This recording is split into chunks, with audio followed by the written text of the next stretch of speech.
Chào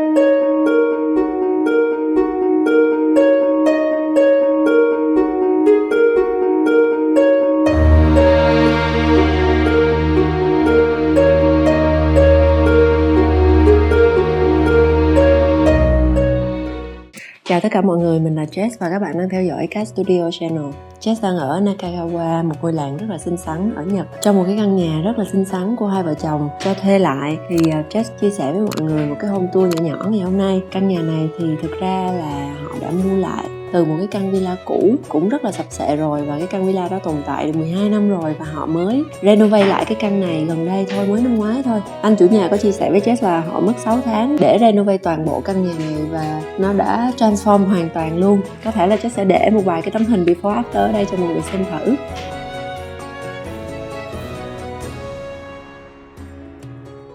Đối với cái home tour này thì Jess muốn cho mọi người một cái góc nhìn mới về nhà ở Nhật Bản, vì theo như Jess thấy thì người Nhật không phải lúc nào cũng làm nhà cái kiểu mà thấp và kiểu Nhật truyền thống, mà những người trẻ hiện đại thì họ đã làm những cái kiểu nhà rất là giống với lại Scandinavian style. Bước vào là Jess chỉ thấy những cái đồ nội thất của Bắc Âu và rất là phổ biến ở Bắc Âu. Jess nghĩ là nó chỉ khác Bắc Âu một chút ở phần xử lý tường ở căn nhà này thôi, đó là nhà Bắc Âu thì thường là tường màu trắng hết, tại vì họ không có nhiều ánh sáng, nhất là vào mùa đông thì họ để tường trắng để cho nó phản xạ ánh sáng nhiều. Còn ở Nhật những cái căn nhà kiểu như vậy thì Jess thấy là họ sử dụng những cái màu sắc mà nó đậm hơn rất là nhiều, rất là wabi sabi theo đúng nghĩa mà Việt Nam mình đang hay chuộng đó. Hôm nay thì Jess nghĩ là mọi người sẽ có một cái góc nhìn khác về những ngôi nhà ở Nhật. Không để mọi người đợi lâu nữa, mọi người cùng Jess tham quan căn nhà này nha.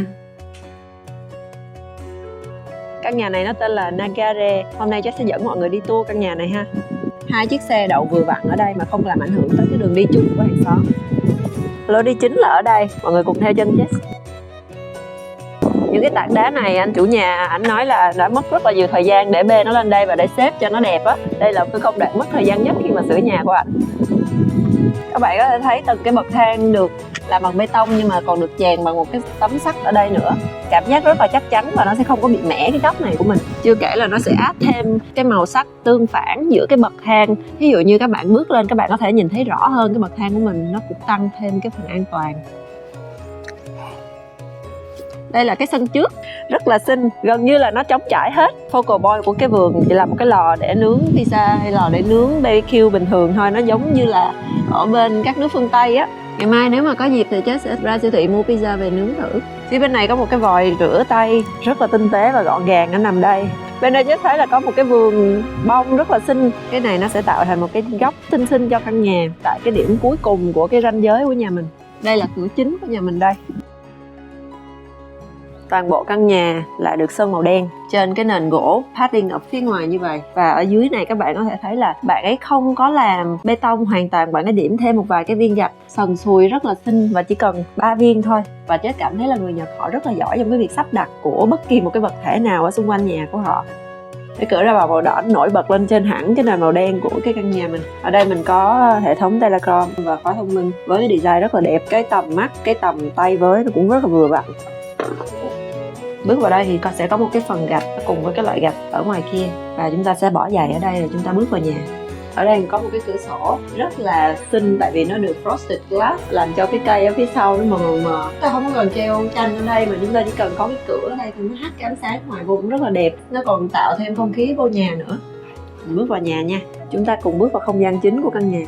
Đây là một căn nhà khá nhỏ cho nên là không gian chính của chúng ta nó gồm hết tất cả phòng khách, phòng ăn và phòng bếp luôn. Khi mà Jess book cái nhà này Jess rất là excited, tại vì Jess luôn muốn biết được là cái người trẻ ở Nhật, những cái người hiện đại mà thích những cái design hiện đại ở Nhật họ sẽ thích cái gì. Thì hóa ra là sau khi Jess ngồi Jess tìm hiểu rất là nhiều thì thấy là mọi người có vẻ thích đồ Scandinavian ở đây. Thật ra là tất cả những cái đồ design ở trong nhà này Jess đều thấy là nó đều của Scandinavia hết. Wow, cái bức tranh đẹp. Từ cái tủ gỗ này cho tới cái bộ sofa mà bạn đã chọn cái màu sắc rất là nổi bật, nổi hơn hẳn so với cái màu trắng đen của căn nhà, và nó cùng màu với cái cửa, gần như cùng màu với cái cửa ra vào của mình, tạo ra một cái sự chuyển tiếp về cảm xúc khi mà mình bước từ ngoài cửa bước vào đây và nhìn thấy cái sofa này là chúng ta biết ở đây là cái khu vực ấm cúng của cái phòng khách mình. Từ đây chúng ta có thể nhìn thẳng ra cái cửa trước và vườn trước của nhà mình. Đây là một vị trí commander rất tốt. Khi ngồi đây chúng ta, như Jess đã nói rất là nhiều lần, là chúng ta có thể quan sát toàn bộ từ cửa trước, từ ai sắp tới, ai sắp vào, cho tới cái khu phòng ăn, cho tới khu phòng bếp. có một cái cửa sổ khác để chúng ta nhìn ra cái lối vào, để khi mà có khách tới, khi mà chúng ta mong đợi một ai đó tới, chúng ta có thể thấy được họ bước vào đây. Căn nhà này đã được renovate 1 năm trước, mà trước đó thì ở đây là một căn nhà cũ đã tồn tại 12 năm rồi. Thì những cái cột này là những thứ mà họ đã giữ lại nguyên bản của căn nhà cũ, và nó cũng tạo thành một cái bức vách rất là hợp lý và dễ thương ở đây giữa cái bàn ăn và cái cửa ra vào. Thành ra cái việc ngồi ở bàn ăn nó không có cảm giác bị chưng hửng ở giữa chừng như vậy, mà nó cảm thấy rất là pull together ở cái khúc này. Bên này thì chúng ta lại còn có nguyên một cái deck rất là đẹp nữa, chưa kể là bức tranh rất là xinh ở đây. Đây là những cái design rất là điển hình của Bắc Âu mà chúng ta có thể thấy trong cái căn nhà này, từ cái bàn, cái ghế tới cái đèn, các bạn có thể thấy rất là quen thuộc, rất là tỉ mỉ. Ở đây còn có thêm cái buffet table nữa để chúng ta có thể serve đồ ăn từ trong bếp ra, hay là chúng ta có thể ngồi đây, chúng ta có thể chuyển dĩa ra một cách dễ dàng khi mà ăn đổi món này qua món kia. Chỗ này rất là thấu đáo trong cái sự lựa chọn đồ vật của chủ nhà. Họ để đây thì nó cũng chẳng khác gì một cái console table hết. Nếu mà họ để thêm một cái bình bông ở đây rất là tiện. Thì đây là một cái thứ mà multifunctional, rất nhiều chức năng trong cùng một vật thể mà Jess hay nói tới. Bên góc bên phòng này là một cái khu lò sưởi. Đúng như Jess đoán là cái lò sưởi này là một cái hiệu của Na Uy. Mọi người có thể thấy phía sau của cái góc này nó là một cái bức tường gạch. Mục đích của nó để giữ ấm cho cái khu vực này được nhiều hơn là so với cái bức tường Jess đoán là thạch cao ở phía sau. Yes, thạch cao. Đồng thời ở phía dưới đáy này là một cái lớp gạch để giữ bảo quản cho cái sàn gỗ của mình nó không có bị cháy nữa. Rồi riêng cái lò này á thì nó có 2 cửa. Chắc cảm thấy chứ đang giống như quảng cáo lò sưởi, nhưng mà giới thiệu cho mọi người đất nước nhiệt đới mà ít khi nào biết tới lò sưởi. Nó có 2 cửa để mở ra, cửa trước như vậy hoặc là cửa bên hông như vậy để chúng ta dễ dàng adjust cái củi bên trong. Cái lò này thì nó hiện đại hơn nhiều so với những cái lò mà Jess đã từng đi qua ở những đất nước như là Mông Cổ hay là Bắc Ấn. Nó có những cái cần điều khiển chỉnh không khí lưu thông qua lại. Rồi ở đây là có cái khay để không khí có thể lưu thông bên dưới lên để cho lửa mạnh hơn, hoặc là chúng ta có thể lấy cái khay tro từ đây luôn. Phía trên nóc này á, nó có một cái đồ đo nhiệt độ để chúng ta biết được là cái này nó đang nóng hay là không nóng, để chúng ta không có đặt cái tay lên. Đồng thời là cái mặt phẳng này cũng giúp cho chúng ta để được những cái đồ mà chúng ta muốn giữ nóng lâu á, như là những cái ống nước. Rồi bên cạnh này thì bạn đang để sẵn cho mình những cái thanh gỗ sẵn, mồi lửa nè, rồi những cái đồ dụng cụ để chúng ta đảo củi, và một cái đèn rất là xinh trên góc. Không có gì để chê ở căn nhà này cả, vì thực ra là khi mà Jess đã nhìn trên hình ảnh là Jess please, Jess muốn tới đây ở thử vài hôm. Bây giờ đang là 3-4 giờ chiều thì cái ánh nắng nó đang rất là nghiêng, nó đẩy vào góc bên này rất là đẹp. Và khi mà Jess đóng cái rèm lại thì nó sẽ tạo thành những cái bóng nắng đẹp hơn nữa. Bên ngoài cái sân này còn có một cái deck rất là rộng.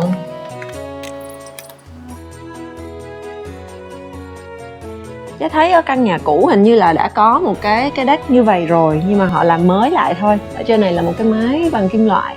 Mọi thứ rất là đơn giản. Người Nhật Jess nghĩ là mọi thứ họ giữ cho nó đơn giản nhất có thể và gọn gàng nhất có thể. Mọi thứ nó đều xếp đúng vào vị trí và rất là gọn.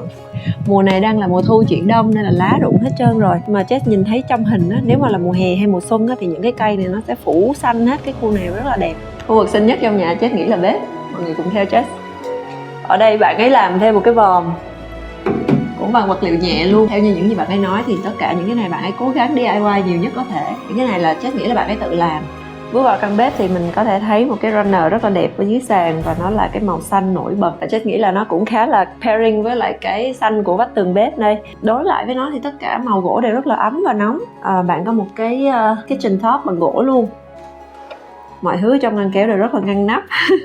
Người Nhật rất là quan trọng cái việc xử lý rác, vì vậy nên trong một cái bếp của gia đình thôi mà họ đã có những cái phân loại rác rất là cụ thể. Như là những cái đồ ăn để decompose thì họ để thùng rác riêng, đốt được này, không đốt được này, rồi những cái chai lọ là để riêng hết. Ở đây là một cái lò nướng kim luôn microwave. Đây là bảng điều khiển. Đây cũng là một ngăn nướng khác. Và bếp các bạn sử dụng đang là bếp ga. Ở đây còn có thêm extra những cái ngăn kéo nhỏ nhỏ để đựng thêm đồ ở đây. Bạn ấy tận dụng tất cả những cái không gian của căn bếp. Và điều đặc biệt là bạn ấy đã không có bít cái bức tường này lại mà để cho nó mở ra, thì chúng ta có thể quan sát toàn bộ những cái sinh hoạt của gia đình mình ở ngoài kia, kể cả con cái mình đang chơi ngoài sân chúng ta cũng đều có thể quan sát được. Và ở ngoài cũng sẽ dễ dàng tương tác với cái bếp này hơn. Cái bếp này nó cũng nhỏ thôi, vì vậy cho nên cái việc mở cái không gian này ra là rất quan trọng. Nó quan trọng hơn cái việc chứa đồ. Các bạn ấy cũng có thêm một cái tủ để đựng thêm một số cái đồ ở bên phía bên này. Tại vì khu vực này cũng khá là rộng nên các bạn để một cái tủ như vậy rất là hợp lý. Ly chén, cup, và đây là một cái cafeteria nhỏ nhỏ, extra storage ở đây. Và từ đây chúng ta đi vào cái phòng tắm của gia đình.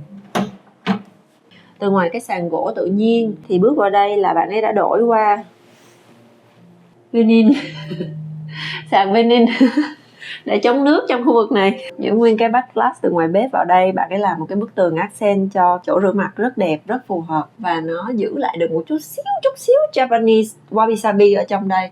Chúng ta có thể nhìn thấy đây là cái điểm khác biệt giữa một cái nhà mà nãy giờ Scandinavian, nhưng mà cái góc này nó lại khá là Nhật Bản. Từ cái khung gương bằng gỗ màu đậm cho tới hai cái pendant treo hai bên như vậy, nó làm cho mình liên tưởng tới những cái lồng đèn của châu Á nhiều hơn. Chắc nhìn vô một cái là chắc thấy ngay lập tức là ở đây có một chút xíu Nhật Bản. Chưa kể là cái tấm rèm phía sau này nè, nó làm cho mình thấy giống như là cái giấy của Nhật á, shoji paper của Nhật. Đi vô trong này, ngay kế bên là cái phòng giặt, một cái máy giặt và máy sấy trong cùng một cái khu vực này. Nó chỉ nhiêu đó và đơn giản gọn gàng thôi. Khu vực để khăn rồi những cái đồ linh tinh ở trên này. Cái máy sấy khăn đẹp nhất mà đó giờ Jess từng gặp. Nó quá dễ thương và nó màu đỏ nữa. Cái màu đỏ này mình đã bắt gặp từ ngoài cửa bước vào rồi, thi thoảng bạn ấy chấm một cái màu đỏ trong nhà thôi, rất là xinh. Thì đây là cái máy sấy khăn mà bữa giờ Jess kiếm ở Việt Nam không có cái kiểu nào đẹp như vậy hết. Cái nhà tắm kiểu của Nhật là typical. Các bạn Nhật ấy thì các bạn ấy không có giống như là bên phương Tây là họ sẽ phải giữ khô cái chỗ này, mà không, các bạn Nhật sẽ ngồi đây tắm và các bạn ấy sẽ làm ướt cái chỗ này, và đó là chuyện bình thường. Ở đây nhà tắm của Nhật nào hình như cũng có hai cái khu này, bồn tắm nhỏ, và nó đi kèm, chắc nghĩ là nó đi kèm nguyên cả cái miếng này luôn.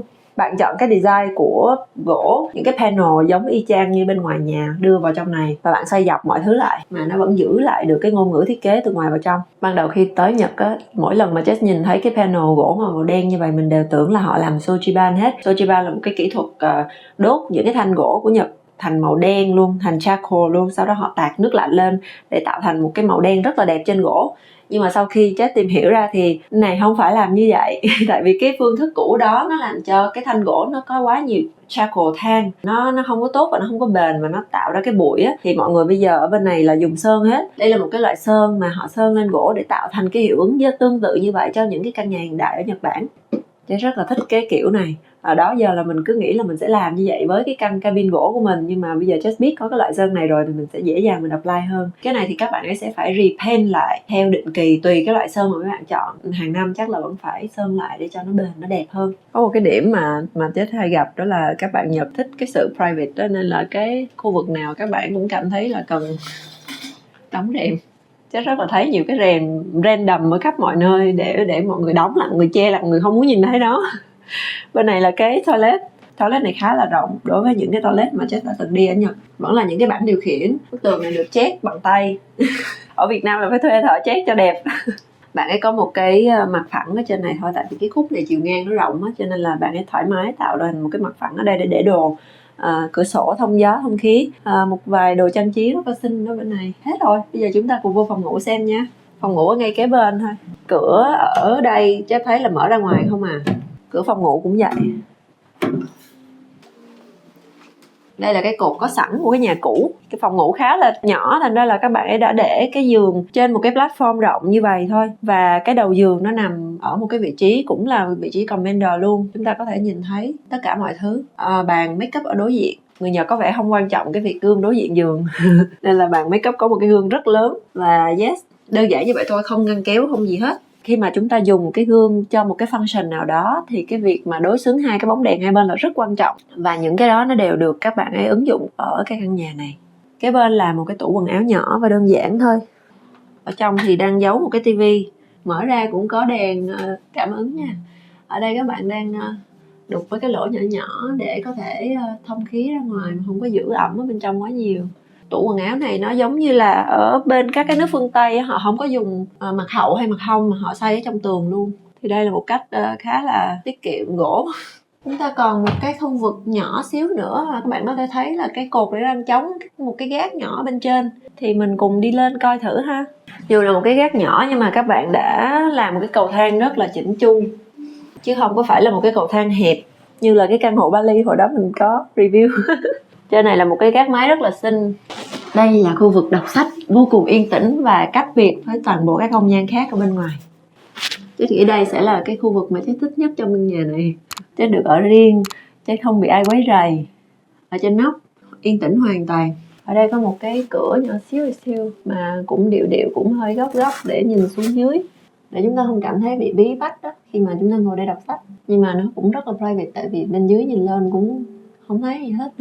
Cái kệ sách này là Chết thấy nó làm từ một cái miếng gỗ rất là cũ và nó còn sơ nữa, không có được xử lý gì luôn. Chỉ có quét đè lên một cái lớp sơn màu trắng và họ đặt lên 2 cái miếng bê tông này, rất là xinh. Và chỉ cần như vậy thôi, nhìn nó sẽ rất là wabi sabi.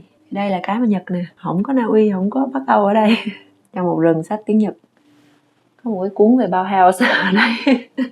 Ánh sáng nó rất là nhẹ nhàng vừa phải, nó không có ánh sáng trên trần hắt xuống. Các bạn hãy đặt ở những chỗ cần thiết thôi và các bạn hãy dùng toàn bộ là ánh sáng ấm. Kể cả phía giường là các bạn ấy chỉ dùng đèn đầu giường thôi, còn phía chân giường một cái bóng nhỏ nhỏ như vậy chỉ để đi lại. Bên phía bên này có một chút không gian để dành cho việc ngủ.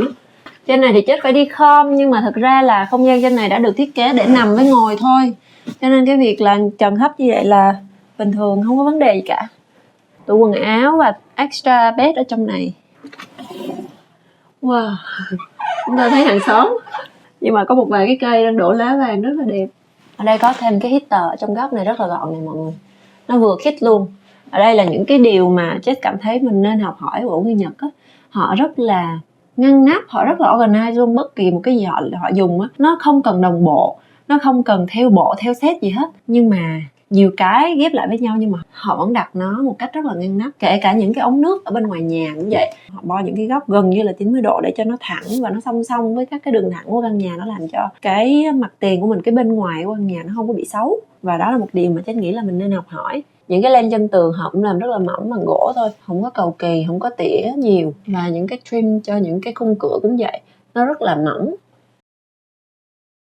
Chúng ta có một cái cửa ra sân sau ở đây nữa, nhưng mà nó ngay hàng xóm luôn nên không cần phải coi đâu mọi người. Em quên khoe cái ổ cắm ở dưới bếp rất là xinh. Ở đây chỉ có 2 ổ cắm thôi. Sàn nhà này đang lát toàn bộ bằng gỗ tự nhiên, và các bạn ấy cũng xử lý sơn y chang như là Jess nói luôn. Thì cái ưu điểm và nhược điểm của gỗ tự nhiên thì Jess có nói ở video clip trước, Jess để ở đây cho mọi người xem. Thì ở đây có toàn bộ những cái mà Jess đã nói trong cái clip ấy, rất là nhiều cái vết chày xước. Tuy nhiên là thì quan điểm riêng của mình đó là một cái căn nhà khi mà tồn tại bao nhiêu thế hệ thì những cái vết chày xước đó chính là những cái vết kỷ niệm. Bản thân mình sẽ cảm thấy rất là bình thường và rất là trân quý những cái nhỏ nhỏ đó trong nhà. Chúng ta không cần một căn nhà hoàn hảo, chúng ta chỉ cần một căn nhà phù hợp với bản thân mình và nó lưu giữ tất cả những cái kỷ niệm đẹp. Khu vực Nakagawa này khá là lạnh tại vì nó là một cái làng nhỏ ở vùng núi. Chết nghĩ là cái thiết kế nhà kiểu này sẽ rất là phù hợp với Đà Lạt hay Bảo Lộc ở Việt Nam mình. Nên là những bạn mà có ý định làm nhà ở khu vực lạnh hơn, đây là một cái thiết kế rất là gợi cảm hứng. Hy vọng là với cái home tour này mọi người sẽ có một cái nhìn khác với lại Japanese house. Những bạn trẻ ở Nhật Bản chắc thấy là họ cũng rất là mở lòng với những cái thiết kế từ phương Tây. Để mà các bạn thấy được hết cái vẻ đẹp của căn nhà này thì Jess sẽ insert thêm nhiều cái video clip vào các buổi khác nhau ở trong nhà, và hy vọng là một ngày nào đó Jess có thể quay lại đây với một cái mùa khác để cảnh sắc xung quanh nó thay đổi như thế nào mình cùng thấy. Có một vài chi tiết ở trong nhà mà sau khi ở đây thì Jess có để ý, đó là cái chặn cửa gia đình này nó là một cái loại có nam châm, tức là cái cửa gần vào là cái nam châm nó bật lên, cũng rất là tinh tế và mình cảm nhận được cái sự cầu kỳ của người Nhật. Rồi như là cái bồn tắm họ sử dụng cũng rất là thân thiện với người dùng, như là họ không cần phải làm cái tay nắm rời như một vài cái bồn tắm trong cái bồn tắm rất là xấu. Thì ở đây họ có một cái rãnh ở bên hông của cái bồn tắm để mình có thể grab cái tay vào để mình đứng lên cho dễ. Đó cũng là một trong những cái điểm mà Jess cảm thấy là đáng học hỏi từ những cái đồ vật của người Nhật. Ở trong căn nhà này vì là nó có một chút nét wabi sabi cho nên là họ cũng sử dụng những cái textile rất là thô mộc, như là các cái vải rèm ở trong nhà đều là linen hết. Bọc giường cũng vậy, họ cũng sử dụng cái chất liệu linen cao cấp để mình cảm thấy là nó vẫn thô nhưng mà nằm lên nó rất là êm và mát. Ở trong tủ thì Jess có thấy một cái ổ cắm ở trong đó để có thể cắm được máy hút bụi hoặc là bằng ủi. Ở đầu giường thì họ để sẵn cho Jess một cái đèn pin để buổi tối lỡ có cúp điện hay là lỡ khẩn cấp gì mình có thể cầm cái đèn pin đó mình sử dụng. Thì đây là những cái điểm mà Jess cảm thấy là họ đã quá là chỉnh chu khi mà chuẩn bị cái căn nhà cho mình. Cái hy vọng là với nội dung home tour này thì mọi người sẽ cảm thấy thú vị. Bản thân Jess đi tới những cái nơi như vậy mình cũng học hỏi được rất là nhiều. Mọi người đừng quên like và subscribe cho kênh Cat Studio Channel để tụi mình có thể có thêm động lực để sản xuất ra những video thú vị hơn. Tới đây thì chào tạm biệt mọi người và hẹn mọi người ở những clip tiếp theo.